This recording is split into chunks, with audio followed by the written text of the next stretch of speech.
keutamaan tauhid. Iya. Makanya jangan dihalangi dari mempelajari tauhid. Rugi dengar-dengar manusia membuat orang zuhud, tidak suka atau kurang senang belajar tauhid, rugi. Sebab orang yang cinta kepada tauhid selalu mempelajarinya, itu keutamaannya besar. Keutamaannya besar. Iya. Biasanya orang kalau sudah belajar ilmu dengan baik, dia sudah berkelas. Bukan lagi kayak orang awam. Orang awam itu dia nggak ada targetnya kalau belajar agama, tidak ada target. Siapa yang duduk berbicara menyampaikan hal yang baik, dia senang duduk, kayak itu orang awam. Bagus. Karena memang rata-rata orang senang dapat nasihat. Tapi kalau dia sudah ada kelasnya, dia bisa membedakan mana majelis yang diajarkan tauhid dan mana majelis yang di situ nasihat biasa saja. Nasihat biasa. Jelas ya? Itu berkelas namanya. Makanya para sahabat itu berkelas tingkatannya. Coba lihat ya para sahabat ya, saya kasih gambaran antum gaya hidupnya para sahabat. Kata Irbad ibn Sariyah radhiyallahu anhu, wa'adana Rasulullah sallallahu alaihi wasallam mau'izatan balighah wajilat minhal qulub wa dharafat minhal uyun. Rasulullah menasihati kami nasihat menggetarkan hati. Berlinang air mata. Bergetar hati, berlinang air mata mendengar nasihat Nabi sallallahu alaihi wasallam. Ini ada kalau penasihat seperti ini ada, bikin ceramah seperti ini, oh ramai semua orang hadir, pasti itu. Jelas ya? Tapi lihat, dari nasihat yang menggetarkan hati ini, apakah dinukil oleh Irbad bin Sariyah? Tidak dinukil.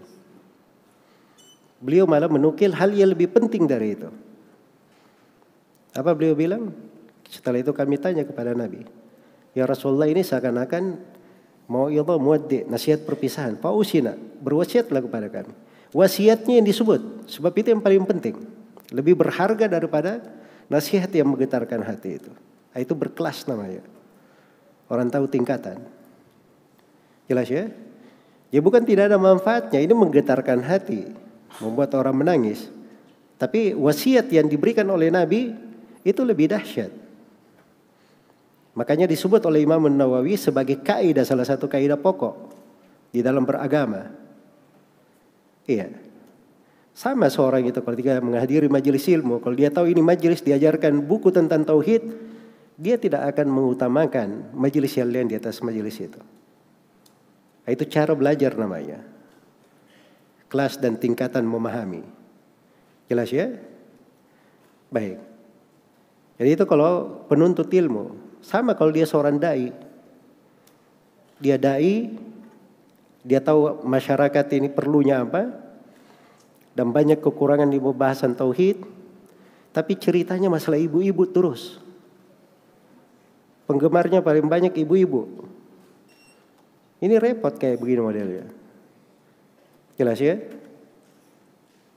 Repot kayak gitu modelnya. Mengkhawatirkan sekali untuk diri. Karena nggak tahu dia berbicara karena Allah atau berbicara karena manusia.